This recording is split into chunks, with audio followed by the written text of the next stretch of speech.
love my HBCU. And boy, I love it, love it. I love it, love it. I love my HBCU. And man, I hope my team they won one. I hope my team they won one. Yeah, man. I hope my team they won one. I hope my team they won one. I tune into the HBCU Sports Lab to see if my team won or lost. If they lost, I'm quiet as a mouse. But if they won, keep tab. I'ma do the dab, yeah. Dr. Cavil, he know what he be talking about. Mike and Charles, they know what they be talking about. They compress the analytic data with the hip hop. If you know them like I know them, they gon' tell you if your team, if they won or lost, and who the ball. So listen to Professor, yes sir, and pay attention, cause he gon' teach a lesson. This is Dr. Cavil with Inside the HBCU Sports Lab with Mike Washington and Charles Bishop. Mike Washington is on assignment. We might end up getting AD Drew. It looks like we have Charles in here ready to do his thing. AD Drew is joining us all the way out from the West Coast, the left coast, as some people call it. Seems like something is big there. Before we jump and get these guys going, let me do the proper welcome. Welcome to episode 624 of Inside the HBCU Sports Lab radio show and podcast, the show that's covering the sporting HBCU diaspora, all things HBCU sports, for institutions large and small, from the NAIA to the NCAA. We share insights and information on the HBCU sports culture, HBCU athletic aesthetics to facilitate the story of HBCU athletic programs and the business of HBCU sports. In short, we just like to call it HBCU sports pedagogy. I'm your host, Dr. Kenyatta, along with my co-host, Mike Washington, Charles Bishop, coming from our home studios and sending a signal live to our KXWH 1230 AM studios with the Texas Radio Hall of Famer, multi-Hall of Famer, that's Ralph Cooper, in a beautiful home at Texas Southern University from Houston, Texas. Charles, how you doing today? I'm doing well, Doc. We got a lot of stuff going on. We got some the Ping of the Bet start this weekend. We missed the basketball season. The golf team left going somewhere today. So we got a lot of stuff going on here. Got a lot of stuff going on. And you're calling the game tomorrow, the Cactus Jack Classic, as we have the BCS team there doing the production. So a lot of moving parts. And you see AD Drew, part of the BCS team, sports rap, specifically with Bryant in his show. He's out in California, Oakland, that is, San Francisco to be specific, in terms of the Golden State Warriors representing for the HBCU NBA Classic. AD Drew, how you doing today? I'm doing fine. Let's see. Tired, jet lag. It's raining out here. It's cold. Thought we was gonna get a 2-hour break. I got my team here with me. We thought we was gonna get a 2-hour break. Then we decided to jump on your show. And right after I called you to jump on your show, I get a phone call from the NBA for ask me for even more information. So we rolling. Yeah. With that being said, you got to introduce your team there. You can't have them on the camera and not be shivery a part of your team and not introduce these talented individuals. Well, I'm gonna introduce them. I'm gonna let them just do their elevator speech. To my left is Gianna McDonald. We call her Gigi, and she is right now this week. She is the one who's actually coordinating all of the interviews for the players, the coaches, and all that stuff. So she's getting that experience closely working with the with all the different outside entities, be it a Morehouse entity, HBCU entity, NBA, ESPN, mom and pop, whoever it is. She's the one who's coordinating those right now. And to my right is Layla, and she is kind of filling in all of the other blanks that we're doing, content creation, you name it. She's kind of filling in the other blanks for us. So I'm gonna let them quickly let them tell you where they're from and everything else. Hi, good evening, everyone. I'm Gigi. I am a sophomore English major at the Spelman College, and I'm an aspiring sports broadcaster. So I'm here working under the athletics department at Morehouse. I'm an intern under AD Drew and AD Ellis. I'm also a student sports journalist. And so that's just a little bit about me, and I'll pass it over to Layla. Congratulations, Gigi. Keep up the great work. Very talented. Layla. Hello, everyone. My name is Lala Srafiel. I'm a sports and entertainment business major. I'm an aspiring broadcaster and agent myself in sports and entertainment. Like Drew said, I do damage control in every facet, whether it's the books or the table, anything. So I do marketing and sports direction under the athletics program. Ladies, job well done. Congratulations. All the best, and I'm glad that we get a chance to put y'all out front, and y'all did a great job doing it. 80 Drew, before we get into some other news, I think this is some big news. So certainly tell us, for those that missed it some kind of way, why are you in California and San Francisco? Just this little event called the HBCU NBA Classic. It's going to feature my alma mater, Tuskegee, versus my employer, Morehouse, at 5 o'clock Eastern, 4 o'clock Central, 3 o'clock Mountain, and 2 o'clock Pacific time on Saturday. That game will be available on 3 networks. That will be ESPN, that will be True TV, and also NBA TV. So whatever your app of pleasure is, you should be able to catch the game. Now, I hope I don't cut my brother Charles off, because I know he's going to be doing some Cactus Jack during that time. But, y'all need to figure out, y'all need to record one of us and watch the other one live. I don't care which one you do. Long as we get the click in the algorithm, let's both get our fair due here. So we got in at about 12 o'clock local time here. Yeah. We left Atlanta at 8:20 this morning. A lot of us have been up since 3 or 4 o'clock Eastern time Some of us didn't this go to morning. sleep. Some did not go to sleep. It's an entire production happening. Yeah, Yes. but we're grateful nonetheless. Yeah. No Tuskegee complaints. is on their way. We actually got out. They actually got delayed by weather, so Tuskegee has not arrived yet. So once we hit ground here, we immediately went to shoot around at the Oakland Arena, and you can go to my Facebook page, my Twitter, and my Instagram and see some of the photos that I've uploaded to those from there. And we'll have more content coming out over the next couple of days. Some of it will be live, some of it will be once we get into the editing room. Good stuff. Charles, let's get back some of the HBCU news of the day. Or do you want to follow up with a question? Which direction you want to go? I was jumping into the news of the day, but AD, I wanted to just say, man, congratulations. You all are doing a great job. I've been following the content that you've been putting out thus far, you and your picks thus far, AD. So looking forward to a big weekend from all of you all out there. So congratulations. And also, it's no fun without a dub. Just got to say that. There it is. Let's take a look at some news around the HBCU in the world. MEAC, they announced their women's weekly basketball honors. Howard's Nina Thomas was the player of the week. Delaware State's Erica Huggins was named the rookie of the week. And North Carolina Central's forward Jada Tiggett was the defensive player of the week, respectively. Thomas averaged 22 points, 8 rebounds, and 1 steal this past week for the Bison as they went 2-0. Huggins posted a double-double. 20 points, 13 rebounds, added 3 assists, 3 blocks, and 2 steals in the win over Virginia University of Lynchburg.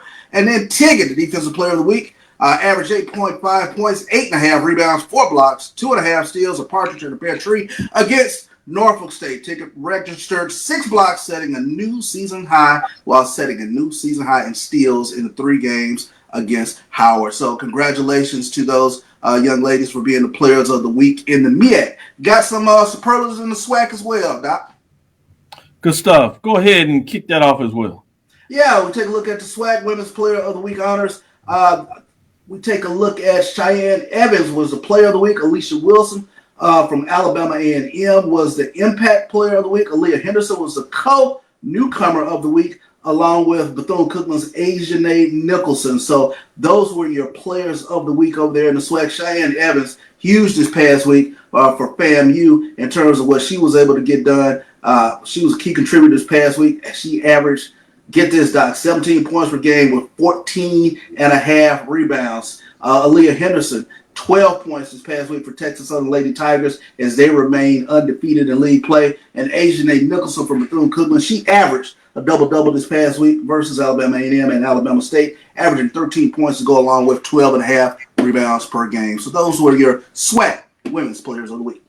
Good stuff. Gigi, I'm going to put you on the spot a little bit, allow you to show out.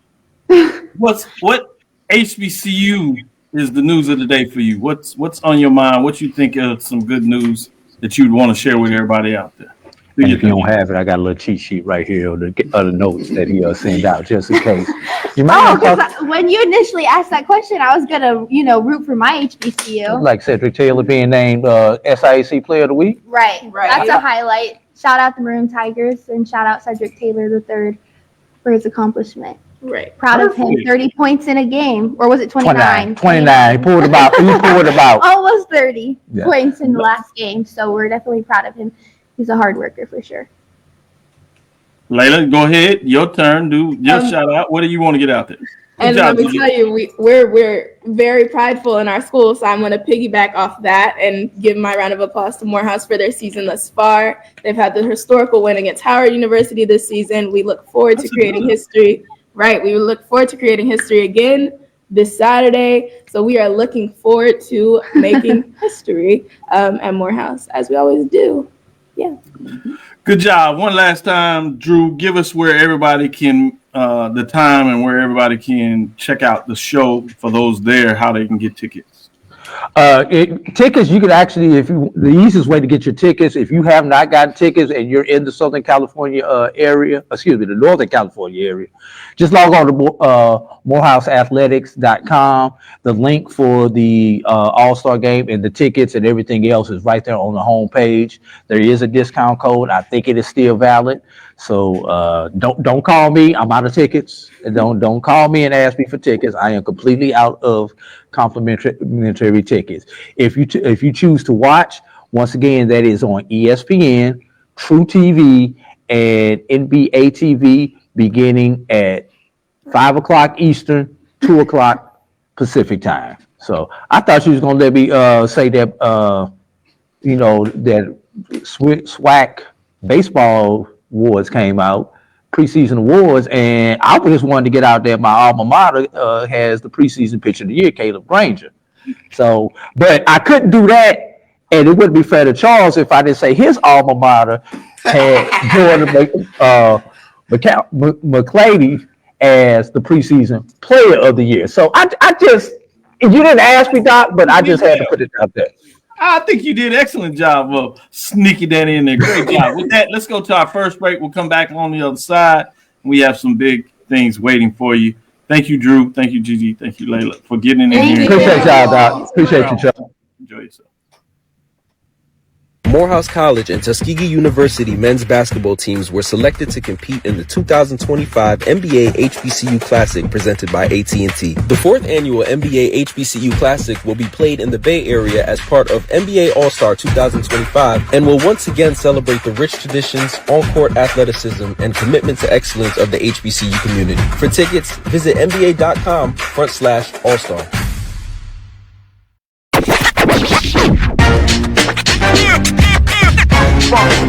It's like a loot machine.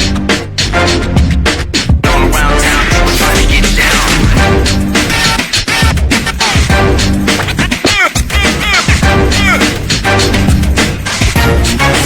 It's like a loot machine.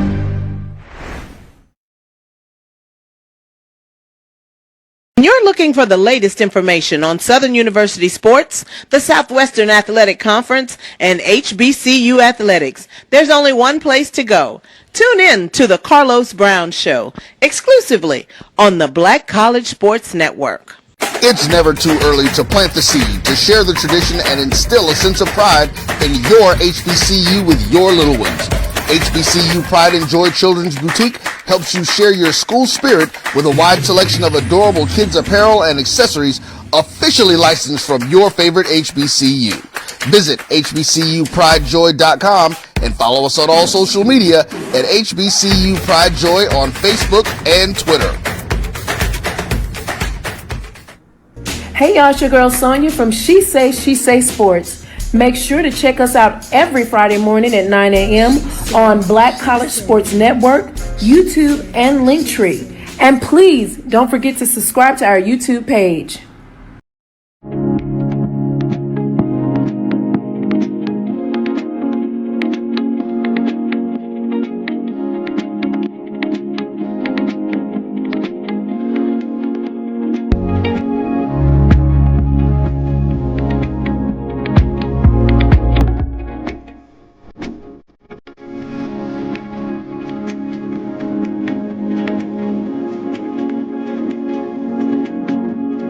test the analytic data with your hip hop. If you know 'em like I know 'em, they gon' tell you if your team, if they wanna lose, and who the ball. So listen to Professor, yes sir, and pay attention, cause he gon' teach a lesson. This is Dr. Cavil with Inside the HBCU Sports Lab. Looking to see if we can get in this interview. Not sure if we're pulling in. We should have Dr. Bryant and Dr. Mikki Allen, see if he's joining us as well. We do have Dr. Bryant, that is the Director of Athletics at Alabama A&M. We'll see if we can pull in Dr. Allen. He's on the road, I know, as he's working with Tennessee State and the basketball team. Dr. Bryant is in Houston to support the baseball program that's in the Cactus Jack Classic, as well as cheat coding as his Bulldogs are on the road at Pine Bluff. So if you see him glaze a little bit at the phone, don't worry, he's not distracted. He's just making sure that a big play is being made there. Double duty, that's what you do as the Director of Athletics, particularly at the HBCU level, really at any level. But it's great to have you join us here today as we're working with your partner as well. But we'll get into it.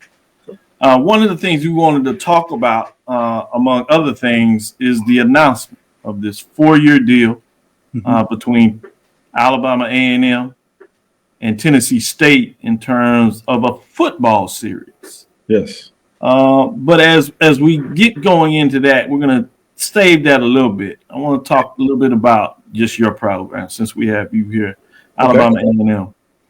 What has been going on with the Bulldogs? What has you excited thus far this season, and some of the things outside of sports that you're building around the program? Yeah. Well, first of all, thank you. And Doc and Charles, you know, it's always great to see you guys, and I appreciate you all having me on. What's going on at A&M? We have a lot going on. You know, this is the crossover season for all of our sports, and we're excited. I have to start off with our men and women's basketball. Our women are playing now. They're playing at Pine Bluff. Just for a quick update, we're up 11-2 with 4 minutes to go in the first quarter. Good job. Get that in. Yeah, gotta get that in. Our basketball team, both teams will be playing Saturday at Valley.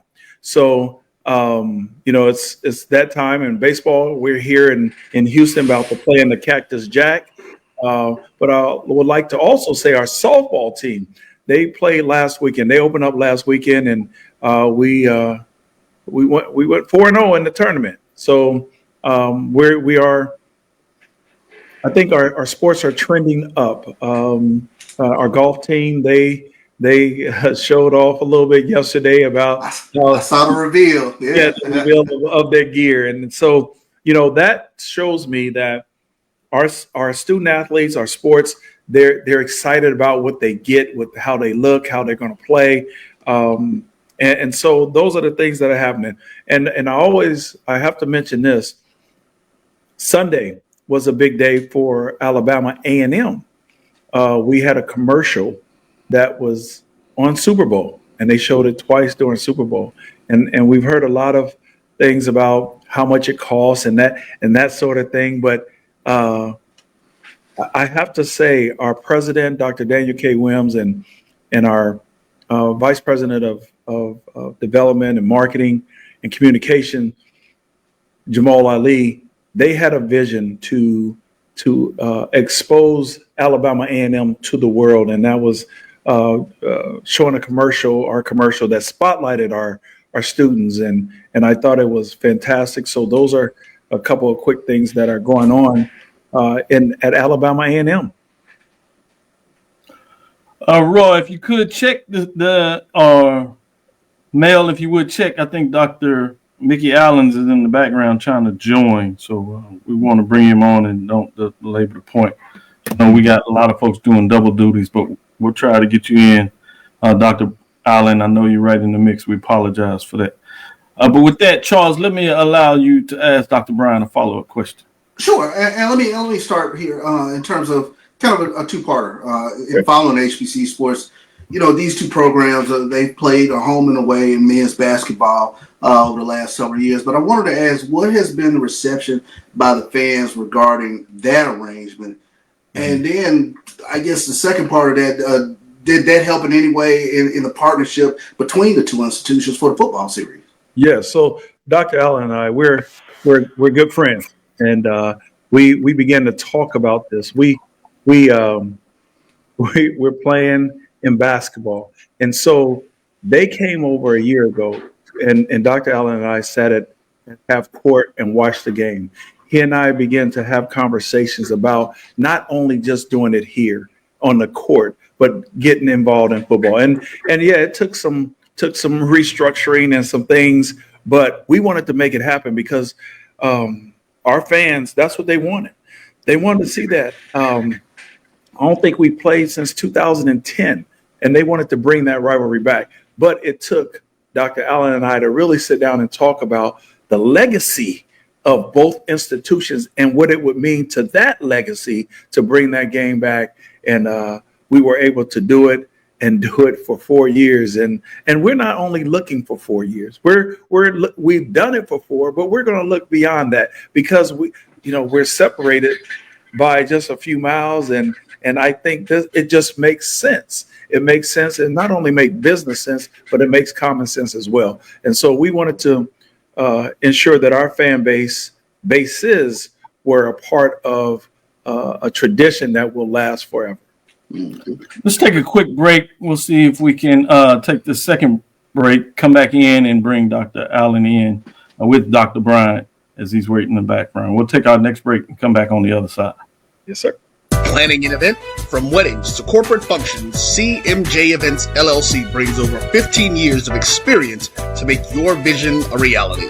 Based in Metro Atlanta and serving statewide, even internationally, we provide versatile event planning and authentic catering cuisines tailored to your needs. Whether it's pre-game meals for student athletes, fundraisers, weddings, corporate functions, CMJ Events LLC is your one-stop solution for exceptional service and unforgettable food. Our diverse culinary heritage means we cater to all cultural tastes, dietary needs, and food restrictions, making every meal uniquely yours. Let's make your next event unforgettable. Visit us on all social media at CMJ Events LLC or email us at cmjeventsllc@gmail.com. Also give us a call at 404-664-3882 so that we can start planning now.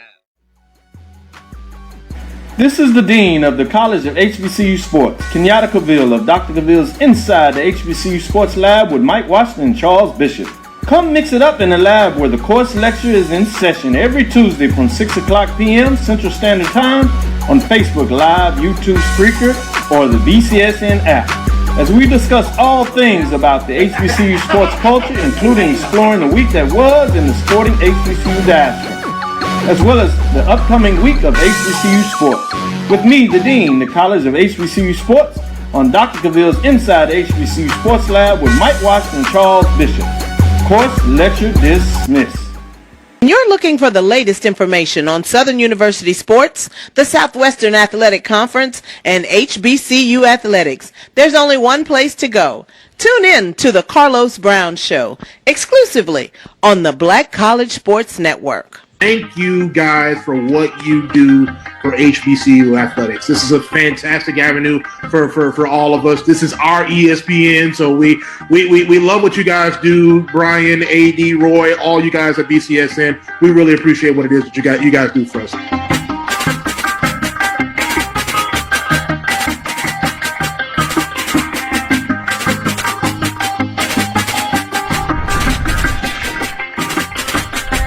Press the analytic data with your hip hop. If you know them like I know them, they gon' tell you if your team, if they wanna lose, and who the ball. So listen to Professor, yes sir, and pay attention, cause he gon' teach a lesson. This is Dr. Ville inside the HBCU Sports Lab. Looks like we have Dr. Mikki Allen getting in there. You know that Wi-Fi will do you, so he's spinning in a circle. We'll work with him to see if we get in. At least he knows it's not us on our side. There he goes. just like a tiger, right on time. Can y'all hear Right me? time. Dr. Mikki Allen, welcome to Dr. Vill's Inside the HBCU Sports Lab. It's good to have you. How are you doing today? Oh, I'm great, man. I appreciate you all having me on. I'm playing Eastern Illinois tonight, so my ladies are in there competing. So I said, hey, let me take some time to talk to my good HBCU foe, Mr. AD Paul Bryant, Dr. Bryant. My dog. And Dr. Casey. Dr. Bryant is cheating like you. He got his little phone. Show him again. Okay. So don't let it say in the HBCU sports world, don't let it be said that these are not the hardest working ADs in the business. You see what they do. Not only are they behind getting deals done, they're actually supporting the teams. They're actually traveling on the phone, doing whatever. And these are multiple sports with that being said. As we talked about Dr. Bryant and gave him a chance to kind of open up, we're going to give you a chance to talk a little bit about Tennessee State before we talk about this series. You know, what has you excited this season about your Tigers? Obviously had a great season in football. Things are getting going well in basketball on the men's side as they've kind of bounced back over the last couple of games. They won, 5 of the last 6, I think it is? Absolutely. Or the last 6, 2 straight, playing really good basketball now. Women, new program. They've probably got a couple of wins of late, so they're even playing better this part of the season. But overall, what are the state and your thoughts of Tennessee State, the program? Yeah, so the state of our program, I released a strategic plan for our athletics program called Tigers Forward. And the reason we named it that we all know the great history and lineage and legacy of TSU athletics, from the great Wilma Rudolph to Richard Dent to great coaches and John Merritt, Coach McClendon. But, you know, you reach a point whereas you're trying to replicate the success that we had in the 60s and 70s, 80s, and then early 90s as well. And you're trying to do it in a modernized space right now whereas you got NIL and you got all of these moving parts were really fluid in the collegiate space, but we're trying to get back to the success that we had. And I believe we're doing that. We're continuing to build on great leadership with our head coaches. You mentioned Candace Dupree. I hired her to lead our women's program. Coach George had a phenomenal season, first time in 25 years. And we got back to having a share of championship. And we had an opportunity to play in the FCS playoffs, which was a great win for us. And in basketball, we're in a basketball conference in OVC. And so with Murray State, you know, they left and went to the Missouri Valley along with Belmont. And Austin P went to the ASUN, and so it's wide open for us. And I've talked to Coach Penny and talked to him about us being where we are in Nashville with a lot of talent. It's a very fertile area for recruiting. I think we should be either not winning it every year, close to, or staying on somebody's heels, right, every year. And so I want to get to March Madness. Paul knows, hey, it's nothing like March Madness. And so Allen said he want to put some dancing shoes on. Gremlin had some success last year. I know Paul's trying to get there, and so Saul Howard has some success as well. And then Norfolk State has always represented HBCUs very, very well in that tournament. So that's the next push for us. Competitively, I think we got good programs, and we're just going to continue to thrive in the city of Nashville. I got one more question that I kind of want to level set and set up. Then I'm going to pass it to Charles to ask the question to both of y'all. From both of y'all's perspective, we'll start with you, Dr. Bryant, and then Dr. Allen. Give us some insight for those that may not know. How do you go about scheduling? How does it work, particularly in the sport of football and or basketball? Mm-hmm. How do each of you, in your individual way, set up scheduling for those that may not be aware of that process? Go ahead, Dr. Bryant. Okay, first of all, we look at our conference schedule. That's first. Look at the games that we're having. You want to look at how many home games versus how many away, and then the neutral site games. So for us, we are looking at, this coming year, 2025, I needed to be on the road because then 2026, I will have more on games than I needed. So what I do is, first of all, look at the conference, then see who's in proximity of where we want to go, because we're always looking at the travel. The travel is critical because travel has gone up. So we're trying to stay within budget. And in doing so, we have to look regionally. And of course, there's a lot that people try to get us to play the money games, the Power 5 games. And I'm a firm believer in a lot of cases, if we were to do it correctly, we could actually make that type of money at our facilities. And that's why I think as you lead into it, that's why this series was so critical for us, because with both of our fan bases, we believe that we could do more on our campuses than we would have received going elsewhere. Appreciate that. Dr. Allen, your perspective? Yeah, that was a very thorough answer from a great Dr. Bryant. But very our viewpoint on scheduling is very similar, very much alike. Anytime you're scheduling non-conference opponents, you're trying to be strategic. You're looking at the opportunity to play regionally because of so many of the associated costs from travel costs. Obviously, we both have great performance bands, so you got to factor that in as well, because you do want your bands to attend. You want, especially if you go on the road, you want to have a game that's very engaging to your constituent groups and stakeholders and alums as well. And so, like we do look at opportunities to play Power 4 institutions now because of the guarantees that are there. We had $1 million guarantee that I established with Notre Dame. Our fans went and they had a great time. We were able to get experiences at other campuses. I think that's very important as well. But when you're scheduling Power 4 games, you want to be very conscientious of the fact that, you want to be competitive, but you don't want to put your young people, young men in harm's way. You want them to have a great experience, but also be ready to come back subsequently after that and compete in conference, right? And so when we looked at this game, it was an opportunity for us to really play someone within our regional footprint. Great rivalry that used to be. We hadn't played them since 2010, and then when I called, and me and Dr. Bryant spoke. We've been playing each other in basketball, so we felt it was a great opportunity on the heels of our basketball series that we've had. I think over the last 4 years, we played 3 times. Right. Been very competitive games, high-quality games, and so we just felt it'd be a unique opportunity from a branding standpoint to really lock in something that was consistent for a 4-year period and had an opportunity to generate revenue for our programs. Good information. Yeah, I appreciated the educational components of what was set up with Notre Dame. Really, really good job there. Go ahead, Charles. Yeah, and I kind of wanted to follow up on what you were saying in regards to sort of the branding of this unique series. Are there any special components to the marketing for the series or the branding opportunities associated with this series beyond what is normal? Go ahead, Doc. Okay, yeah. So when you look at branding, we know in the HBCU culture, it's music, it's entertainment value, a great tailgating atmosphere, and then you cannot forget merchandising opportunities, right?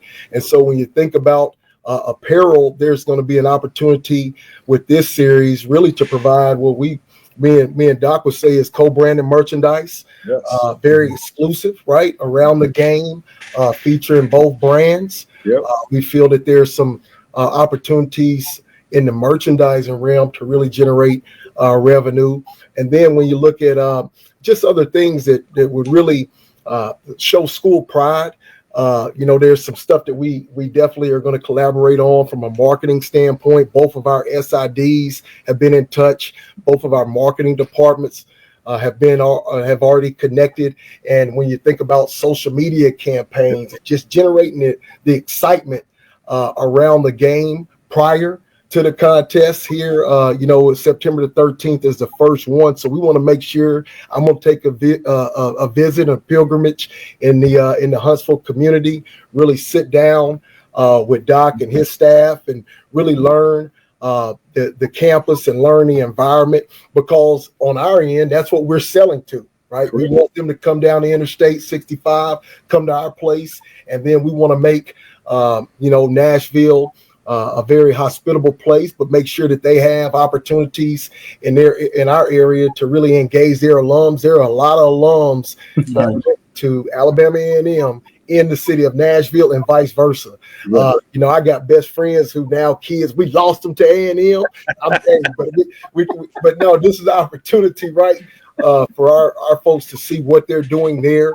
They've done some great things from a facility standpoint under Doc's leadership. And, they've hired a great coach that has a great background professionally and collegiately. So they're trending and the trajectory's up for that program. We feel it's a great alliance. Yes. We're going to establish it and do big things with this one. Yeah, you know what? To piggyback off that, not only that, but if you really pay attention, we're cutting out a third party. What we're doing is creating a legacy classic. And because we feel that we could do it ourselves and really capitalize on a lot of the things that others capitalize on our behalf.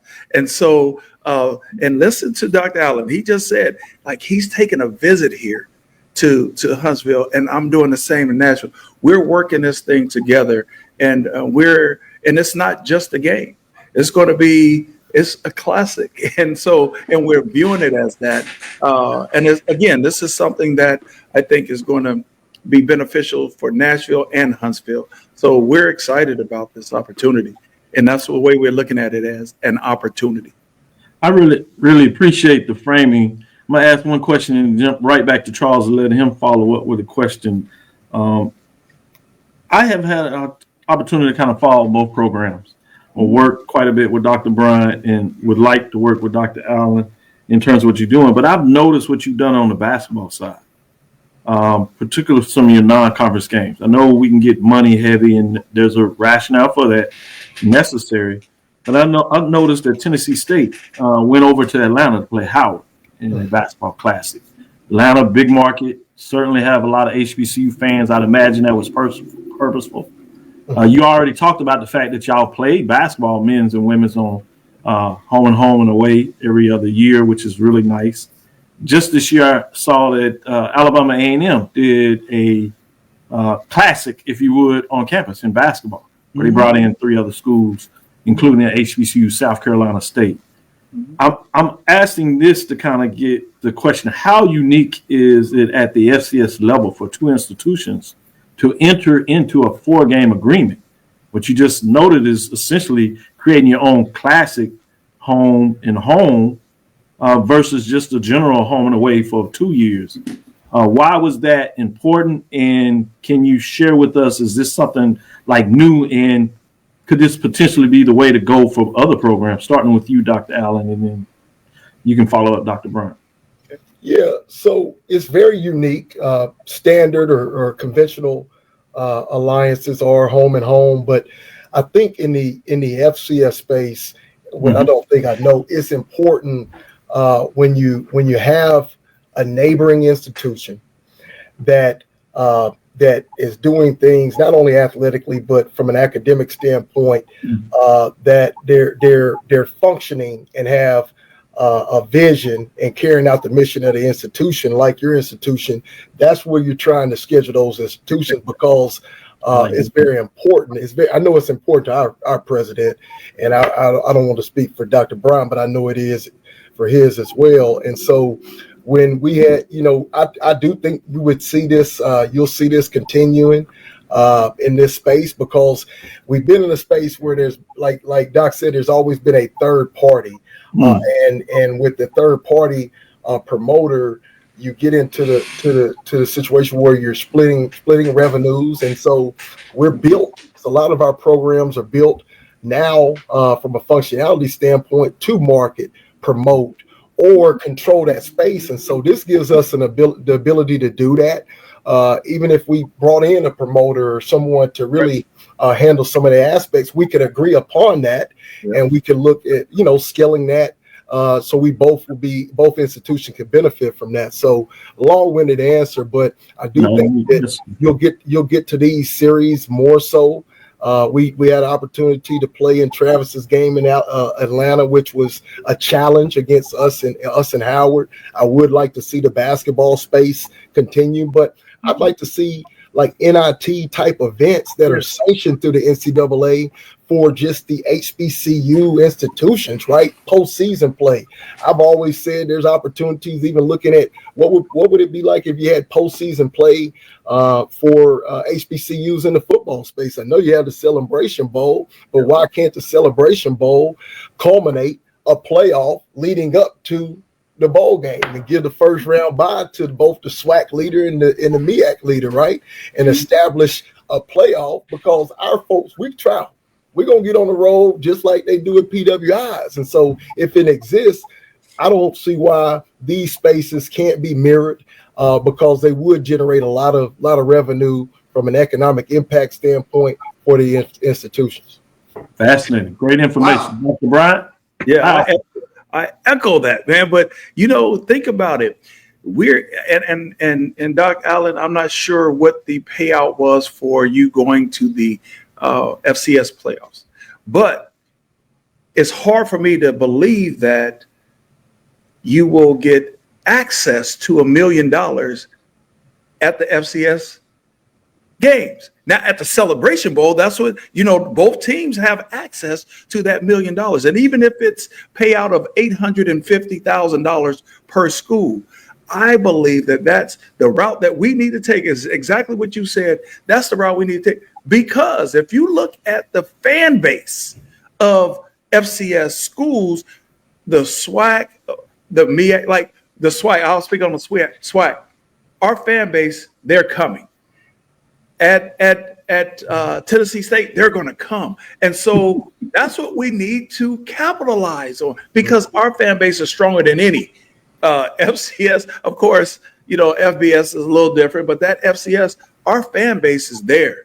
And we need to give them what they want. And I think personally, we need to go exactly the route that Dr. Allen was just talking about. Wow. Go ahead, Charles. A really quick question. This is fascinating to me, especially when you talk about the new migration of coming back to the South, Huntsville and Nashville. What is it like from that perspective, being ADs in two burgeoning markets in the South? Yeah. So, one, we know football is king in the state of Alabama and the state of Tennessee. I mean, playing at a high level. Just a little bit, huh? Just a little bit. Yeah, just a little bit. They care about it just a little bit, right? And I don't care if it's Pee Wee level, Pop Warner, all the way through the high school. It's grassroots. They do a phenomenal job, great coaches, and people care about it. And you can look back through the history. And so, and then you're starting to see basketball rise as well. And so in these respective cities, there's an identity. They're Rocket City. We're in the land of go to sunshine here. We call it Roar City, but there's, from a marketing aspect, there's a lot to offer, because they're cities in which people want to go to. They want to see. They want to learn more about those respective cities, being Huntsville and Nashville, Tennessee. And I do think that aspect of it is very important when you're talking about games like this, because you want people to come in early and you want them to leave late. Yes. And then once these games, once we get it on the map and they start being played, I really think you'll start to see city leaders and corporate sponsors reach out and say, hey, how can we be a part of that? Because we see what it's driving. We see it's driving foot traffic to black-owned businesses. We see it's driving foot traffic and economic impact in terms of our hotels and eateries, because you got two destination cities, but you also got two prominent HBCUs that reside in those cities, and we're going to play a little football on Saturday. So it's man, I'm excited for it, as you all hear enthusiasm. And you got me signed up. I'll be there to cover it. Dr. Bryant, your take. Come on, first of all, come on. You got to come. Don't say that you're coming and you don't come. But I already look. I got what's nice for me, and I'll let this in. My best friend, his two younger brothers. One, the youngest one, rest in peace. But both of them are alumni. One is still in Nashville. Alan Williams, so he's gonna make sure I get to Nashville. Then my wife is a graduate of Alabama A&M. Yes. Much of a family. People make the Huntsville. Trust me, this was baked in. That's why I wanted to make this happen, because it was so important to folks that are important to me. Yes. And obviously, I have a tangent to other HBCUs, mainly here in the state of Texas, but sometimes it's bigger than that. And when it comes to family, I'm going to make it work. So I wanted to get this in. So if you would, Brian, go ahead and follow up.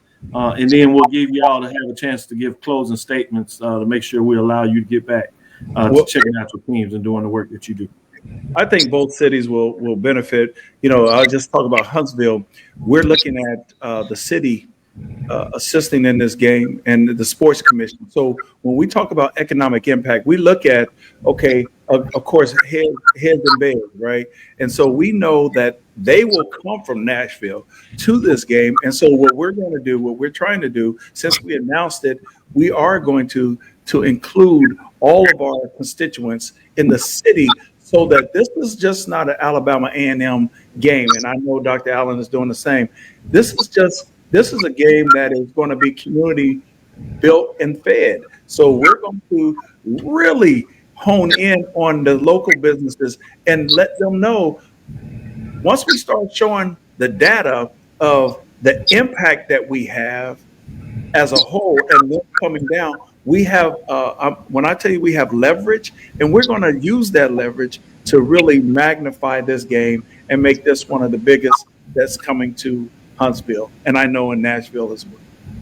And I love talking strategy. Appreciate that, Dr. Bryant.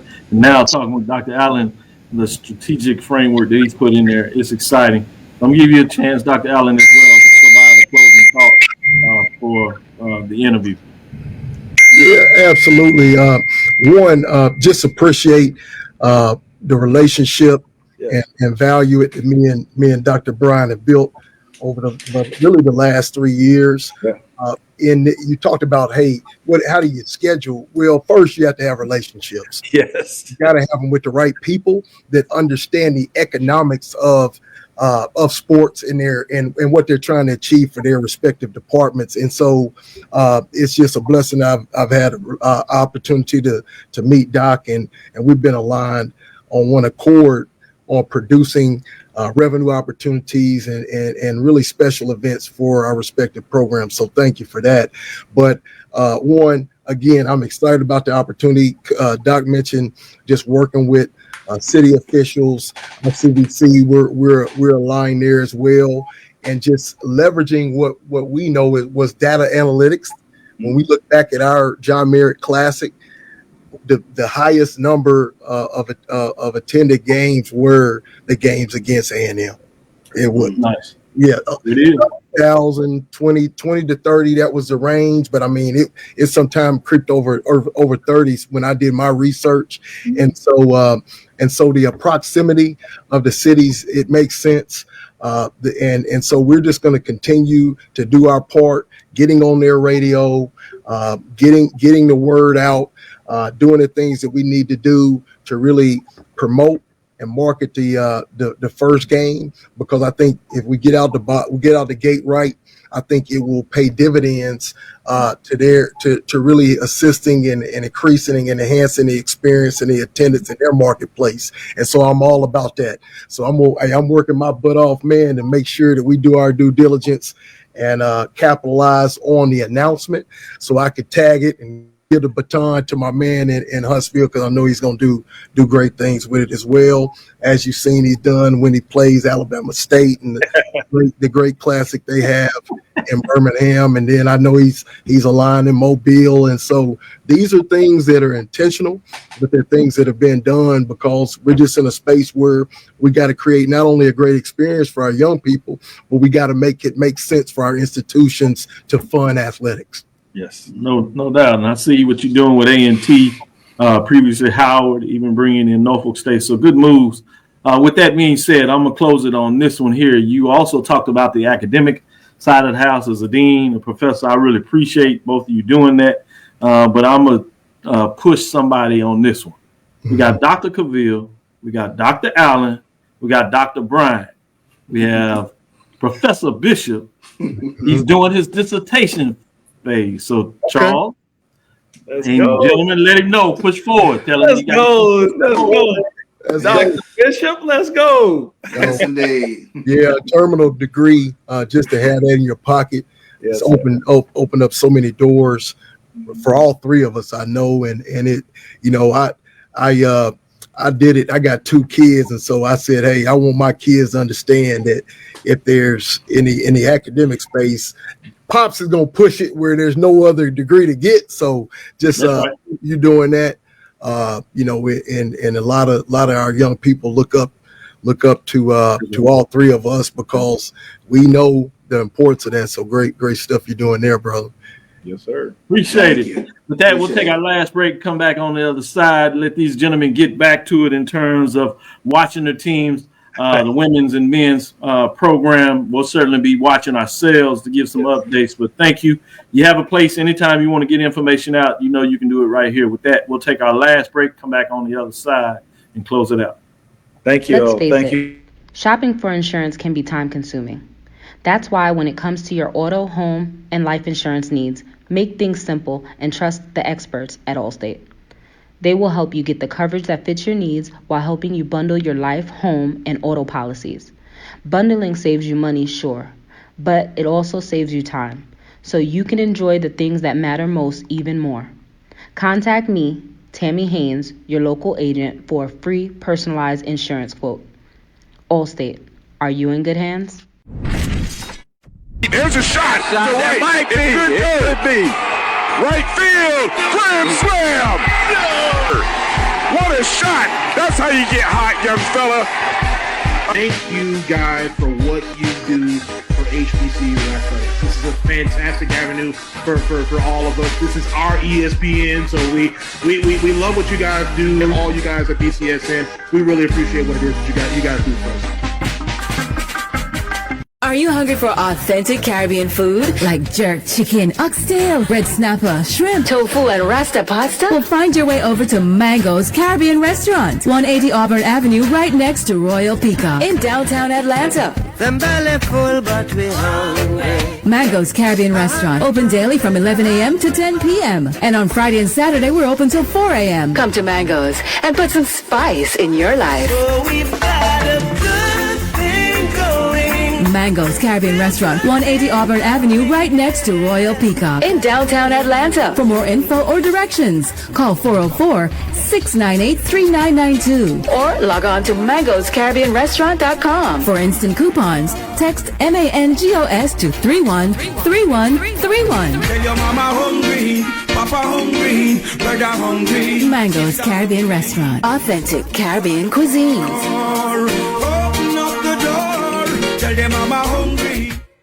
The Cavil Group is a Florida-based marketing and training consulting firm.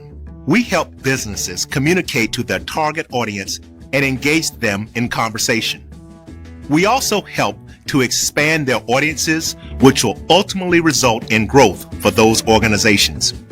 In addition to being a certified constant contact specialist, my colleagues and I are also certified in John Maxwell Leadership Principles. We use these proven principles to conduct workshops, training, and private coaching sessions for individuals and companies looking to take things to the next level.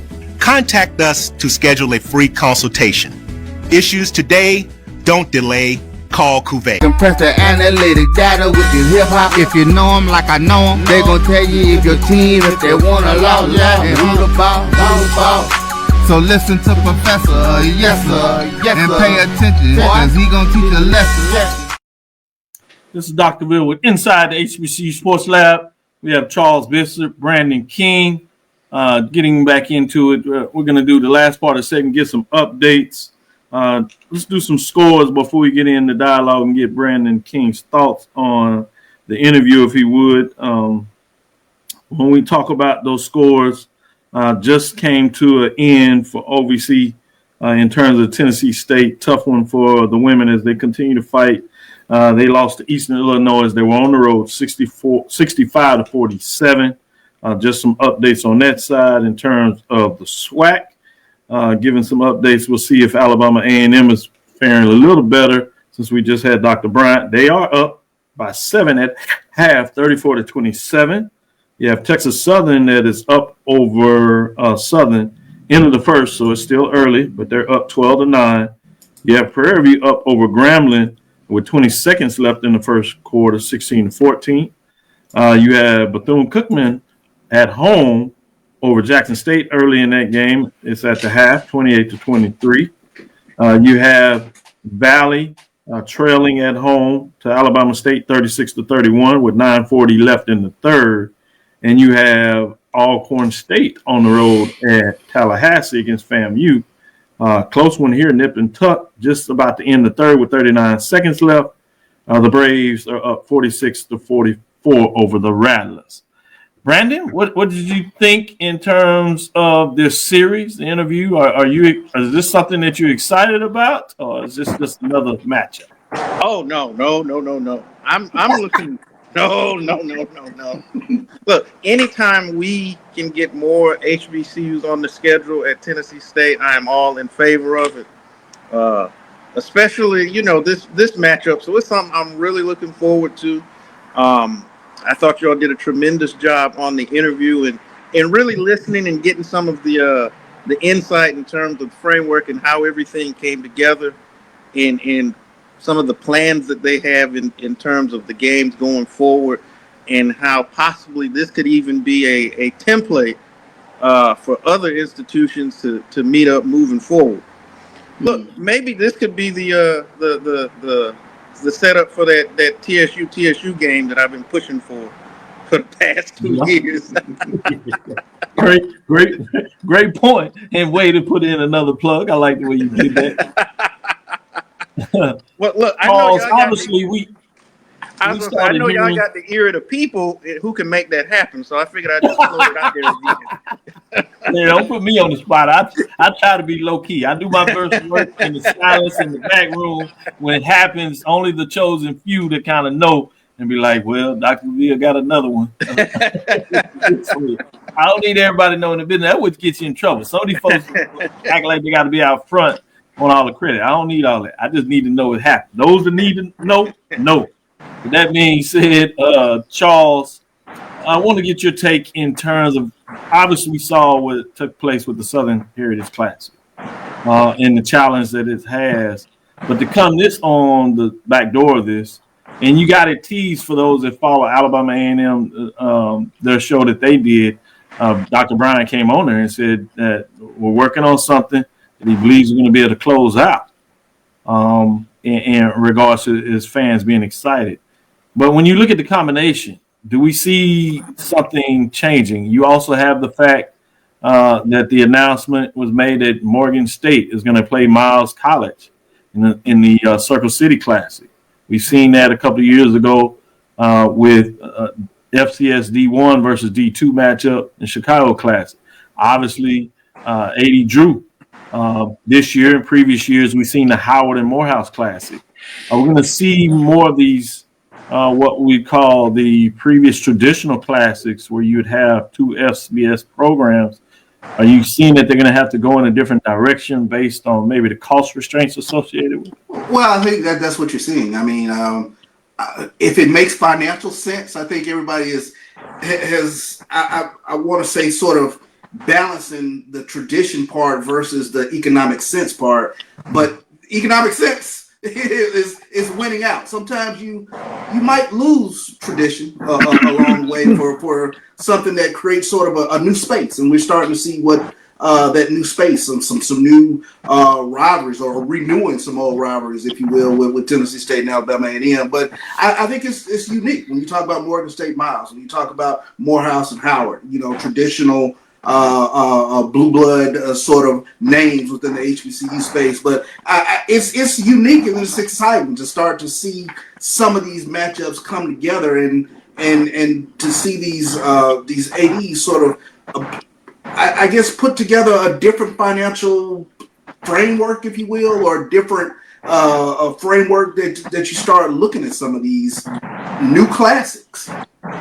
Yeah, I think you put it the perfect way. A different framework on Classic, which will become this fourth iteration of Classics when we put it out there and study in the class. We talk about the three forms of classics. The classics with the promoter. You have your classics where the two institutions partner. Usually those are rivals, talking more like the Florida Classic, the Magic City Classic that they mentioned, as well as the Bayou Classic. And then you have what this third iteration where folks started bringing their own classic, honoring oftentimes coaches and bringing them on campus. And now you may have this fourth iteration where you see some version of FCSD2, whether it's home neutral site, or maybe even now we're talking about a fifth iteration of the classic where you see a series of games played on home teams in terms of creating that same fairness between a classic and maybe homecoming type event. Last thing, I'll get you out of here on this one. Brandon King, I want to ask you a little bit on the basketball side of this. Asked Mikki Allen about the Atlanta Classic playing home and home with Tennessee State in basketball, and he talked about maybe seeing a little more of that on the basketball side, men's and women's. What are your thoughts in general about that from a Tennessee State fan's perspective? What are your thoughts in seeing it maybe as well? I think, again, it kind of goes into my same thoughts in terms of football. And I think really when you look at the Howard matchup, and there was a lot of buzz around that. And I think, from a basketball perspective, matchups like that can kind of give the program and the interest in it a jolt in the arm, get more eyes on it, and ultimately more potential recruits on the program. Because when you get in those type of matchups, you get not only the eyes of the fans, but potentially the eyes of players who may be kind of looking at your program, and that may help it to see it in a new light. So if they can, kind of structure these types of matchups and whatnot, then I'm definitely all for it. Good stuff. I appreciate you. With that, gentlemen, we're going to call it a show. Let Roy get back to it as he's trying to close stuff out with Mel over there at the Dykens Stadium, getting prepared for everything starting tomorrow, Friday, Saturday, and Sunday with the Cactus Jack Classic. Thank you for listening to Dr. Cavill's HBCU Sports Lab. Make sure you share our podcast with your friends and colleagues. I am Dr. Kenyatta Cavil, the Dean of HBCU Sports, coming from inside the lab in the College of HBCU Sports with Mike Washington and Charles Bishop, Brandon King. We had an 80 Drew going all the way out to San Francisco and California. So we brought you the mix of what we see of HBCU sports today with the interviews of Dr. Bryant and Dr. Allen. That's Dr. Paul Bryant and Dr. Mikki Allen. Hope you enjoyed that perspective and all that information, along with two students from Spelman giving you updates there. Again, we want to thank you for listening to Dr. Cavill's Inside the HBCU Sports Lab with Mike Washington, Charles Bishop, every Tuesday and Thursday from 6 o'clock Central Standard Time right here on the Black College Sports Network, BCSN, my JBN. Follow me, Dr. Kenyatta Cavil. That's DrKenyattaCavil on Facebook, Instagram, Inside the HBCU Sports Lab on YouTube and Facebook. Dream big, continue to move forward. We will talk with you soon. Charles? Of course. Brandon? Lecture. Make sure you catch Brandon oftentimes on Wednesday with Dave as they do the Independent Report, where you can get more information on Tennessee State, North Carolina A&T, and Hampton. Dismissed.